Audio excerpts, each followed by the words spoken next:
عزیز دوستو، بزرگ اور بھائیوں، قرآن مجید نے جگہ جگہ پہ اس بات کا اعلان فرمایا ہے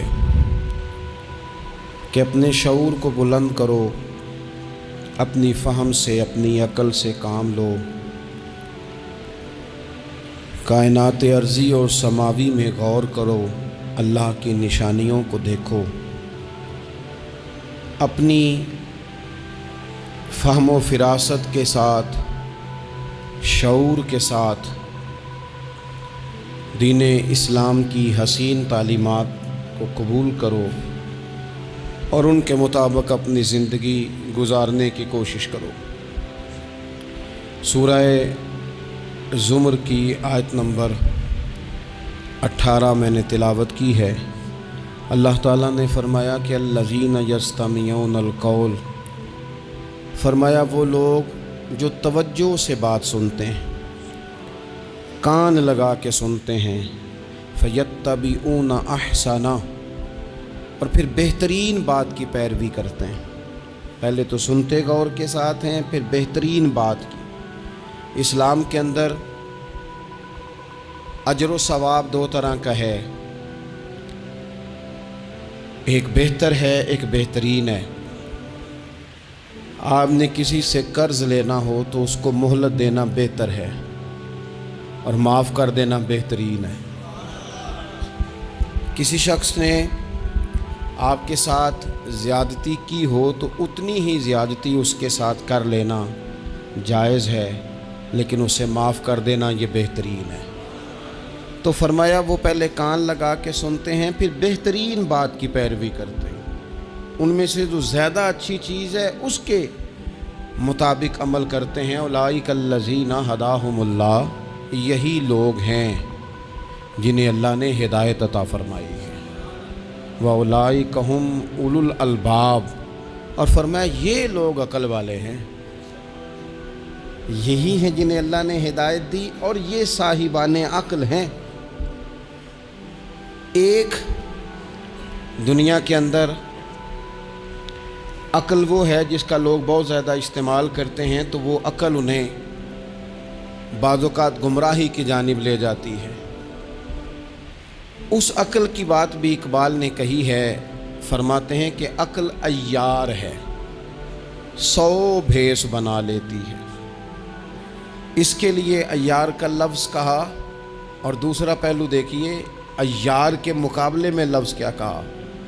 عقل عیار ہے، 100 بھیس بنا لیتی ہے، عشق بیچارہ۔ عقل عیار اور عشق بیچارہ، دیکھیں اس کے مقابلے میں جو جملہ دیا ہے، جو لفظ دیا ہے، یعنی لفظ عیار آپ جب بولتے ہیں عیار بڑا چلاک ہے، بڑا یار ہے، بڑا مکار ہے، تو زاویہ کیا بنتا ہے؟ اور جب آپ بیچارہ بولتے ہیں تو وہ بیچارہ۔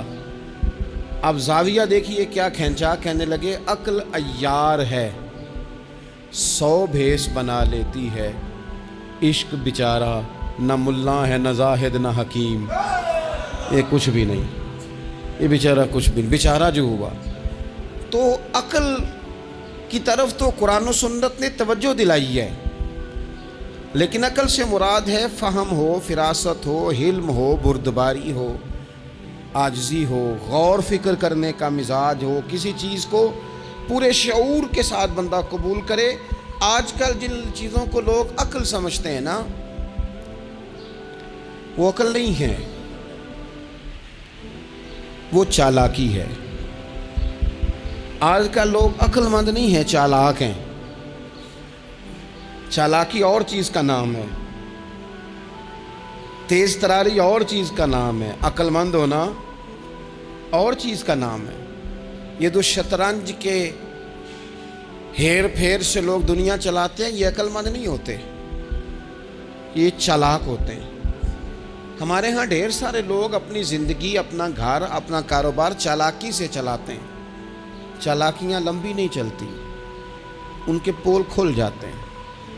تیزیاں لمبی نہیں چلتی، جلدی مکر واضح ہو جاتے ہیں۔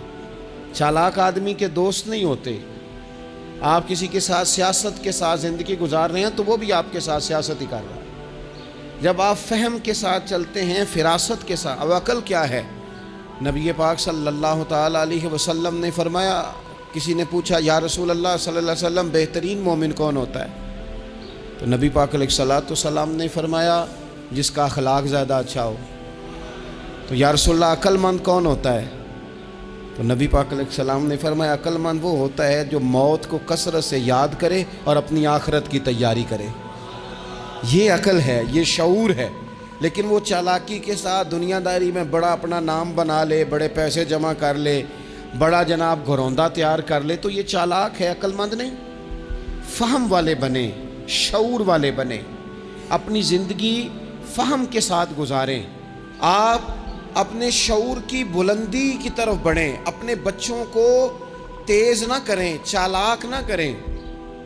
وہ ایک درویش سے میری ملاقات ہوئی تو وہ بڑے بھولے بھالے تھے، ان کے بچے بھی بھولے بھالے تھے۔ تو میں نے سارے خاندان میں سب بھولے بھالے لوگ دیکھے، تو میں نے ان سے کہا کہ یہ کیا ماجرا ہے؟ تو کہنے لگے ہمارے دادا جی نے دعا کی تھی کہ یا اللہ میرے بچے چالاک نہ ہوں، یہ شاطر نہ ہوں، تیزیاں نہ کرنی آتی، یہ بھولے ہوں، درویش ہوں، سادہ ہوں۔ اولاد شعور تیز تراک ہو جائیں نا، چالاک شاطر ہو جائیں، تو وہ تو ماں باپ کو بھی روز کوئی نہ کوئی کہانی ہی سناتے ہیں، وہ تو اپنے دائیں بائیں بھی کوئی نہ کوئی نیا قصہ ہی بیان کرتے ہیں۔ عقل مند بنیں، شعور والا انہیں بنائیں، انہیں اچھے برے کی تمیز سکھائیں۔ یعنی شعور، چالاک آدمی تو حلال حرام کی پرواہ نہیں کرتا، بس وہ دیکھتا ہے میں نے پارٹی کو قابو کیسے کرنا ہے۔ لیکن عقل مند وہ ہوتا ہے جو دیکھے کہ یہ میرے لیے جائز ہے کہ ناجائز ہے، محنت سے کام کرے، شعور سے کام کرے، لیکن لقمہ حرام کبھی اپنے گھر داخل نہ ہونے دے۔ یہ شعور ہے، یہ بلندی ہے۔ یعنی شعور یہ ہے کہ اسے پتہ چلے کہ یہ حق میرا ہے، یہ میرے بھائی کا ہے، یہ حق میرا ہے، یہ میرے ملازم کا ہے، یہ حق میرا ہے، یہ میرے پڑوسی کا۔ یہ شعور ہے۔ اور چالاکی کیا ہے؟ کہ وہ تیزی دکھائے اور سب کا مال ہڑپ کر کے اپنے گھر لے آئے اور کسی کو پتہ بھی نہ چلنا دے۔ یہ چالاکی ہے۔ چالاک نہ بنے، باشعور بنے، فہم والے بنے۔ میرے نبی پاک صلی اللہ تعالیٰ علیہ وسلم پر اللہ تعالیٰ نے جو قرآن مجید کتاب نازل کی، تو 300 کے لگ بھگ آیات قرآن پاک میں ایسی ہیں جن کا زیادہ مطالعہ ہے وہ زیادہ جمع کر لیں گے۔ 300 کے قریب آیات ایسی ہیں جس میں اللہ تعالیٰ نے عقل اور شعور کی طرف بڑھنے کا حکم دیا ہے۔ فرمایا عقل والو غور کرو، تم دیکھتے نہیں زمین و آسمان میں اختلاف ہے، رات اور دن آتے جاتے ہیں، اس میں غور کرو، اس میں نشانیاں ہیں۔ پر ان کے لیے جو عقل رکھتے ہیں، جو شعوری بلندی رکھتے ہیں، تیزی نہیں، چالاکی نہیں، شاطر پن نہیں۔ ابو جہل جو تھا نا وہ بیوقوف آدمی نہیں تھا، دور دراز سے لوگ اس کے پاس اپنے مقدمات کا فیصلہ کرانے آتے تھے۔ چالاک آدمی تھا، اتنی زبردست بات کرتا تھا، اتنی اچھی باتیں سناتا تھا کہ لوگ لوٹ پوٹ ہوتے تھے، گھنٹوں بیٹھ کے لوگ اس کی بات سنتے تھے۔ لیکن شاطر تھا، عقل مند نہیں تھا۔ اگر عقل مند ہوتا تو اسے نظر آ جاتا کہ وہ دیکھو آفتاب نبوت چمک رہا ہے، وہ غلام ہو جاتا رسول پاک کا۔ لیکن وہ چالاک تھا، چالاکیاں کرتا رہا، تیزیاں دکھاتا رہا۔ اس نے اس ترتیب سے اسلام کی مخالفت کی۔ آپ دیکھیں نا، جس رات نبی پاک صلی اللہ علیہ وسلم کو شہید کرنے کا ارادہ ان ظالموں نے کیا ہے تو بڑی پلاننگ کی۔ ہر قبیلے سے ایک ایک بندہ لے کے آؤ، ہر قبیلے سے، اور اس کے ہاتھ میں تلوار تھماؤ۔ جب ہر قبیلے کا بندہ ہوگا تو اگر معاذ اللہ حضور کو شہید کرنے میں کامیاب ہو گئے تو کسی ایک قبیلے پر الزام بھی نہیں آئے گا اور بنو ہاشم کسی ایک قبیلے کا مقابلہ بھی نہیں کر سکیں گے۔ اس چالاکی سے، یہ کبھی لوگوں کی سمجھ میں باتیں نہیں آتی تھی پر چالاک تھے، اس چالاکی سے یہ دین کی مخالفت کرتے تھے، یہ تیزی دکھا کے مخالفت کرتے تھے، اور جناب صدیق اکبر دفاع کی کوششیں کرتے تھے۔ وہ شعور کے ساتھ، فہم کے ساتھ انہوں نے بھی انداز اختیار کیا نا۔ انہوں نے چالاکی کی کہ ہر قبیلے سے ایک ایک بندہ، وہ تو اللہ کی حکمت تھی کہ سرکار نے ایک مٹھی میں پکڑ کے مٹی پھینکی تو ان کی آنکھوں کے آگے اللہ تبارک و تعالیٰ نے پردے ڈال دیے۔ لیکن اس کے مقابلے میں حضرت صدیق اکبر فہم و فراست کا، شعور کا وہ مظاہرہ کر رہے ہیں۔ وہ کیسا بندوبست کرتے ہیں؟ کہتے ہیں اپنے غلام سے کہ 2 اونٹنیاں موٹی تازی ان کو تم نے لے کے غار کے اس جانب آ جانا ہے. اپنے غلام سے کہتے ہیں کہ تم نے ان اونٹنیوں کو وہاں پہنچانا ہے. بیٹے سے کہتے ہیں سارا دن کام کاج کے سلسلے میں ادھر ادھر جانا اور کافروں کی باتیں سن کے پہنچانا کہ نیا منصوبہ کیا بنا رہے ہیں. اپنی بیٹی سے کہتے ہیں پتر کھانا پکا کے، کل کا باسی نہیں تازہ پکا کے، اور پھر اس کو تیار کر کے، اور بیٹا دن کے اجالے میں نہیں رات کے اندھیرے میں آنا. اب یہاں اقبال بولے، اقبال کہنے لگے جب عشق سکھاتا ہے آداب خود آگاہی، عشق بھی ایک عقل دیتا ہے. جب عشق سکھاتا ہے آداب خود آگاہی تو کھلتے ہیں غلاموں پر اسرار شہنشاہی. پھر وہ غلاموں کو بادشاہ بنا دیتا ہے. تو کہا رات کو وہاں کھانا پہنچانا یہ ان کا شعوری فیصلہ ہے. اور رستے میں حضرت صدیق اکبر بھی شعور کا مظاہرہ کرتے ہوئے حضور کو لے کے جا رہے ہیں. انہوں نے بھی پلاننگ کی، منصوبہ بندی کی، پر چالاکی سے حضرت صدیق اکبر بھی اپنا شعور استعمال کر رہے ہیں. رستے میں ایک شخص ملتا ہے جناب صدیق اکبر کو، یہ شعور ہے، یہ فہم ہے، یہ فراست ہے. ایک شخص رستے میں ملتا ہے. عرب کے اندر ایک رواج تھا کہ کبھی کبھی نا کوئی ہادی ساتھ لے لیا جاتا تھا. ہادی اس کو کہتے تھے جو رستہ دکھاتا تھا آگے آگے. وہ کوئی تھوڑا بہت نذرانہ لیتے تھے، رقم لیتے تھے، رستہ دکھاتے تھے. چونکہ رستہ بتانا بڑی دور دور تک آبادی نہیں ہوتی تھی تو پوچھیں گے کس سے اگر بھول گئے تو ایک شخص ساتھ رکھ لیا جاتا تھا. رستے میں ایک شخص ملا جو مدینہ شریف سے جا رہا تھا مکہ مکرمہ. حضرت صدیق اکبر کو وہ جانتا تھا، نبی پاک علیہ السلام کا بظاہر آشنا نہیں تھا. حضرت ابوبکر صدیق سے پوچھتا یہ کون ہے؟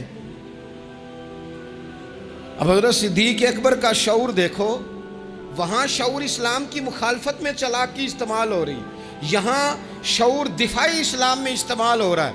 یہ فہم ہے، یہ عقل ہے.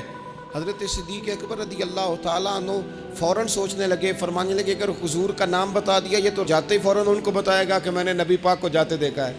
وہ کہنے لگے کون ہے؟ آپ سوچ میں پڑ گئے یہ کون ہے؟ تو حضرت صدیق اکبر نظریں جھکا کے، ہاتھ باندھ کے حضور کی طرف چہرہ موڑ کے کہنے لگے یہ میرے ہادی ہیں، یہ مجھے رستہ دکھاتے ہیں. اب وہ کچے مزاج کا تھا نا، وہ سمجھا مکے سے مدینے کا رستہ دکھاتے ہیں.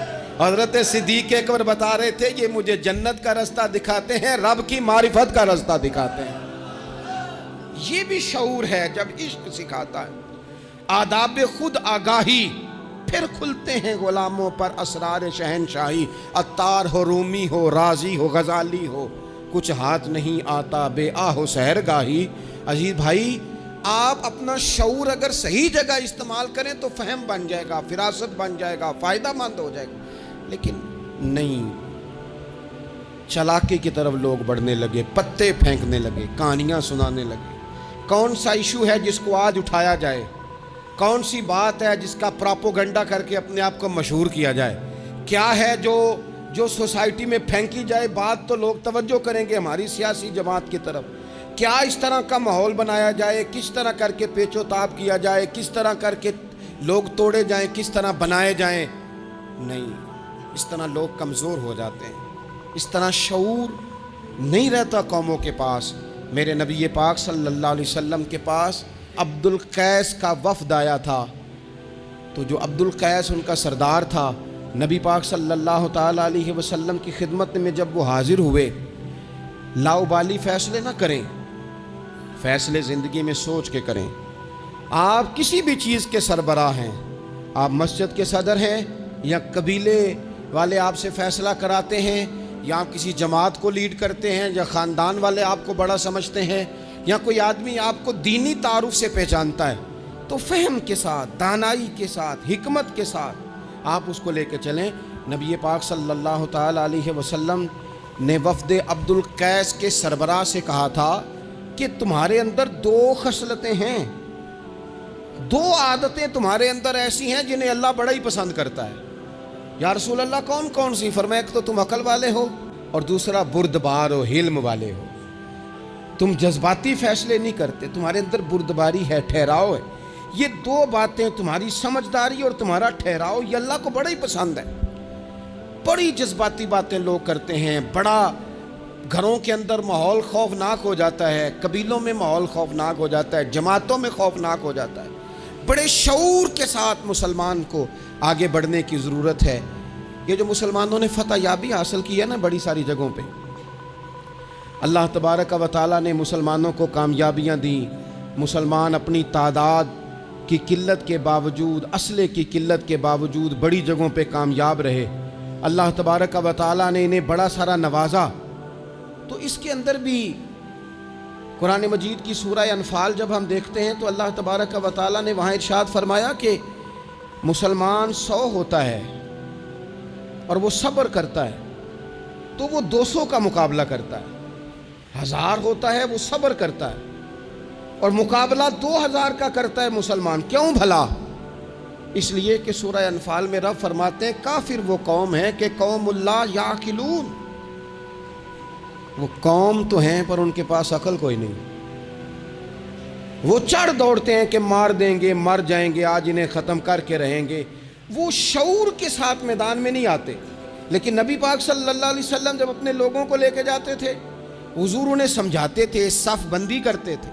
نبی پاک علیہ الصلوۃ والسلام ایک طریقہ بتاتے تھے کہ جھنڈا تمہارے ہاتھ میں رہے گا، اگر یہ آدمی شہید ہو جائے تو جھنڈا بھائی مدد اللہ کی ہے، لیکن حکمت کے تقاضے سارے پورے کیے جائیں، وہ سارے کام کیے جائیں جو وقت کے تقاضوں کی ضرورت کے مطابق ہوں۔ رسول پاک صلی اللہ علیہ وسلم ان کو بتایا کرتے تھے کہ تم نے اس درے پہ ڈیوٹی کرنی ہے، کوئی نیچے نہ اترے جب تک ہم نہ کہیں، تم یہاں کھڑے رہو۔ ایک آدمی کو پیچھے رکھتے تھے، تم نے قافلے کے بالکل پیچھے آنا ہے، اگر کسی کا سامان گر جائے، کوئی اونٹ پیچھے رہ جائے، کوئی مسئلہ ہو جائے، تمہیں پتہ ہو۔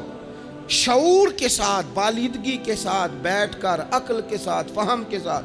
ہمارے پاس بہت سارے لوگ آتے ہیں، بڑی بڑی جذباتی باتیں بتاتے ہیں، اس طرح بھی کر دیں، اس طرح بھی کر لیں، آپ لوگوں کو یہ بھی بتائیں۔ بڑے بڑے رکے آتے ہیں، بڑی بڑی باتیں سخت لوگ کرنے کا کہتے ہیں، ایسی کی تیسی کر دیں آپ۔ تو ہمیں پتہ ہے، چلیں تھوڑا سا کتاب و سنت اپنی نظر سے صحیح، تھوڑے علم سے صحیح، پر ہمیں بھی تھوڑا سا پتہ ہے۔ تو میں بہت سارے دوستوں کو کہا کرتا ہوں کہ او بھائی چلو ٹھیک ہے، سخت بات نہیں کرتے، جلال میں نہیں آتے، پر اس کا یہ مطلب تو نہیں نا کہ ہمیں پتہ نہیں کسی بات کا۔ وہ بعض سیاسی لوگ آتے ہیں تو آ کے کہتے ہیں جناب حضرت یہ ہو گیا، فلانے نے یہ کر دیا، فلانے نے یہ کر دیا، تو کئی دفعہ ان پر ہنسی آتی ہے کہ ہمیں سمجھانے آئے ہو، ہمیں سمجھانے آئے ہو۔ او پائی اٹ سٹ تے پکھڑا کوار گندا لسی اور بھی بوٹیاں جاننے آ۔ بات نہ کریں تو بات الگ ہے، اخلاق اجازت نہیں دیتا، بہت ساری باتوں کا جواب دیا نہیں جا سکتا، لیکن آپ کیا سمجھتے ہیں سامنے والا بیوقوف ہے، آپ جو کہیں گے وہ قبول کر لے گا؟ اپنی زندگی میں کبھی بھی جذباتی ہو کر فوراً فیصلہ نہ کریں۔ کبھی زندگی کے اندر تھوڑا سا چیزوں کو ٹھنڈا کریں، شعور پیدا کریں، آپ فہم پیدا کریں، آپ کوئی ایسا کام کریں جس میں آپ محسوس کریں کہ یہ فیصلہ عقل والا ہے۔ میرے نبی پاک صلی اللہ تعالی علیہ وسلم بھولے بھالے لوگوں سے بھی پیار کرتے۔ حضور کے پاس ایک دیوانی بی بی آئی، دیوانی، اس کے علاقے والے کہتے تھے کہ اس کا تو ذہنی توازن ٹھیک نہیں، لیکن اس نے کہا یا رسول اللہ میری بات سنیں، تو حضور نے اس کی بھی بات سنی۔ نبی پاک پیار کرتے، لیکن آپ کو پتہ ہے کہ رسول پاک صلی اللہ تعالیٰ علیہ وسلم نے ایک اور بات بھی ارشاد فرمائی ہے جو صحیح مسلم میں موجود ہے، سنن ابو داؤد شریف میں موجود ہے۔ حضور جب نماز کی صفیں بناتے نا تو فرماتے میرے قریب قریب وہ لوگ کھڑے ہوا کرو جو عقل مند ہو، جو شعور والے لوگ ہو وہ میرے قریب قریب رہا کرو، باشعور لوگ۔ اور پھر فرمایا جو ان سے زیادہ شعور رکھتے ہیں وہ تھوڑے پیچھے، جو ان سے کم شعور رکھتے ہیں وہ اس سے پیچھے، جو اس سے کم شعور رکھتے، میرے قریب شعور والے لوگ ہوں۔ یعنی محبوب سب کے نبی ہیں، لیکن حضور اپنے قریب ان لوگوں کو بٹھاتے جن کا فہم مضبوط ہوتا۔ اسی لیے حضرت مولا علی شیر خدا رضی اللہ تعالیٰ عنہ فرمایا کرتے تھے وہ بندہ دنیا میں کبھی نہیں ٹوٹتا جس کے مشیر اچھے ہوں۔ ہمارے آج کل مشیر نہیں ہوتے، ہمارے خوش آمدی ہوتے ہیں، ہمارے وہ ہوتے ہیں جو ہمیں بلے بلے کہیں، ہمارے وہ ہوتے ہیں جو ہمیں کہیں کیا بات ہے، سبزہ سارا ہی سبز ہے باہر، اور ہم اتنی طاقت نہیں رکھتے کہ ہم تصویر کا دوسرا رخ بھی دیکھیں۔ تو اللہ کے رسول نے شعور کو سپورٹ کیا، عقل کو سپورٹ کیا، فہم و فراست کو سپورٹ کیا، فرمایا میرے قریب قریب۔ دیکھیں نا علماء نے ایک معنی یہ بھی اس کا بیان کیا ہے کہ جب کوئی باشعور آدمی قریب ہوتا ہے تو نماز میں کبھی لقمہ دینا پڑ جاتا ہے، کبھی بتانا پڑ جاتا ہے، کبھی کسی وقت امام کا وضو ٹوٹتا ہے، اسے پیچھے جانا پڑ جاتا ہے. تو باشعور لوگ ہوں گے جب قریب تو حالات اور ہوں گے. اللہ کے رسول صلی اللہ تعالی علیہ وسلم باشعور لوگوں کو قریب رکھتے, شعور کی بات آگے پھیلاتے. میں بڑے عرصے سے یہ بات کر رہا ہوں, آج پھر کرتا ہوں. دینی ماحول کے اندر باشعور لوگوں کی بڑی ضرورت ہے, بصیرت افروز لوگوں کی بڑی ضرورت ہے, جن کے حافظے قوی ہوں ان کی بڑی ضرورت ہے. اکثر ایسا ہوا کہ ایسے لوگوں کو لا کر دیا گیا, ایسے لوگ بٹھائے گئے جو شعوری طور پر بالکل ناپختہ تھے. لیکن ہر آدمی ہر جگہ پہنچ نہیں سکتا, کچھ لوگ کند ذہن ہوتے ہیں, کوئی کام بھی نہیں کر پاتے. تو زبردستی جبر کرنا, کسے مولوی بنانا ہے, اسے مولوی بنانا ہے, اسے حافظ ہی بنانا ہے, بھئی وہ بیچارہ نہیں اتنا شعور رکھتا. آپ کوئی ذہین فتین لوگ لے کے آئیں, باشعور لوگ لے کے آئیں جو سوسائٹی میں کچھ سمجھ بوجھ رکھنے کی صلاحیت رکھتے ہوں. وہ جب دین کو پڑھیں گے اور دین کو آگے پھیلائیں گے تو کچھ تقاضے سمجھ کر آگے پھیلائیں گے. آپ دیکھیے میرے نبی پاک صلی اللہ تعالی علیہ وسلم کے صحابہ کا شعور کتنا بلند تھا. حضرت زید بن ثابت رضی اللہ تعالیٰ عنہ کے ذمے لگایا حضرت ابو بکر صدیق نے قرآن پاک کو جمع کرنا. فرمایا آپ صحابہ کرام سے لے کے جن کے پاس تھوڑا تھوڑا قرآن پاک ہے آپ جمع کریں, آپ لا کے اسے جمع کریں.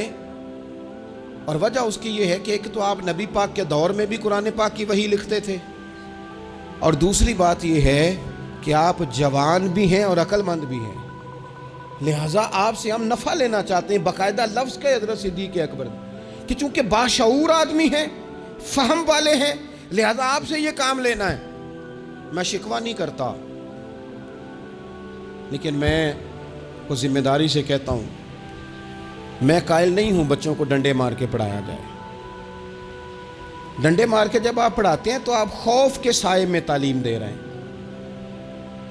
آپ سے لوگ ڈر رہے ہیں, گھبرا کر تعلیم دی جا رہی. وہ کیا اس سے سیکھے گا جس نے خوف کے عالم میں سبق یاد کیا؟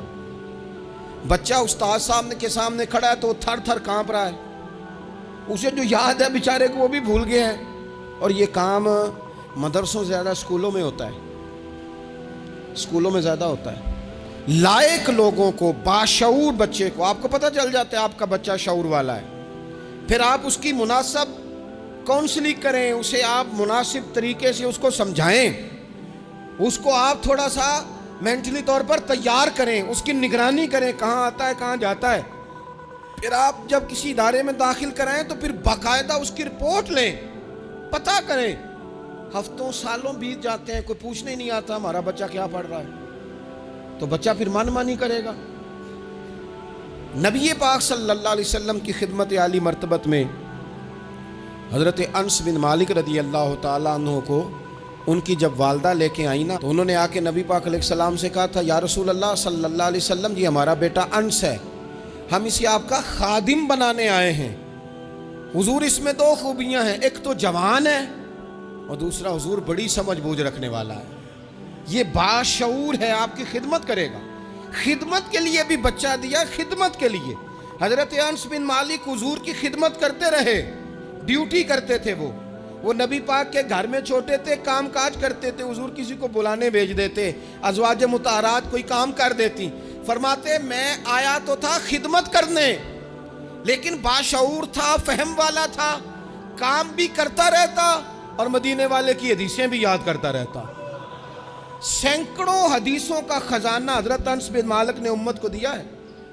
وہ کام کرتے تھے لیکن باشعور تھے نا, تو اپنے شعور کی بلندی کی بنیاد پر کام کرتے کرتے انہوں نے دین سیکھ لیا, اور سیکھ کر امت کو اتنا بڑا خزانہ دیا. لیکن اگر آپ جاہل آدمی لے آئیں, وہ جھڈ آدمی لے آئیں جس کا ذہن بالکل بند ہے, اس کو آپ لا کے بٹھا دیں تو سند کئی دفعہ مل ہی جاتی ہے. اعلیٰ حضرت بریلوی سے کسی نے کہا تھا عالم کے لیے سند ضروری ہے, فرمایا نہیں, عالم کے لیے علم ضروری ہے. فرمانے لگے سند یافتہ تو جاہل بھی کہیں دیکھے. تو باشعور بنے اپنی زندگی میں, علم کے ساتھ, بردباری کے ساتھ, معاملہ فہمی کے ساتھ اپنی زندگی میں آگے بڑھیں. جذباتی فیصلے نہ کریں, جلدی سے ایموشنل نہ ہو جائیں. کوئی شخص آپ کو کسی جگہ آ کے فٹافٹ گڑبڑ کرنے کی کوشش کرے تو بڑی جلدی اس بندے کے بہکاوے میں نہ آئیں. کوئی کسی کے بارے میں خبر بریک کرے تو فٹافٹ اس خبر کا شکار نہ ہو. کوئی سیاسی آدمی آپ کو سبز باغ دکھانا شروع کرے تو تھوڑا سا شعور ہو آپ کے اندر، تھوڑا سا فہم ہو. آپ ذرا ان نعروں کو دیکھو تو صحیح، آپ کو کون سا نعرہ دیا جا رہا ہے. میں ہمیشہ یہ کہتا ہوں دوستوں سے کہ آپ ہمیشہ سے انہی نعروں پر آپ ووٹ دیتے جا رہے ہیں، انہی چیزوں پر آپ ووٹ دیتے جا رہے ہیں، انہی باتوں پر. زمانہ کہاں چلا گیا، دور college, university, science, technology, computer, دنیا کہاں نکل گئی، اور آج بھی آپ کو کہا جاتا ہے کہ مجھے ووٹ دو میں سڑک پکی کرا دوں گا.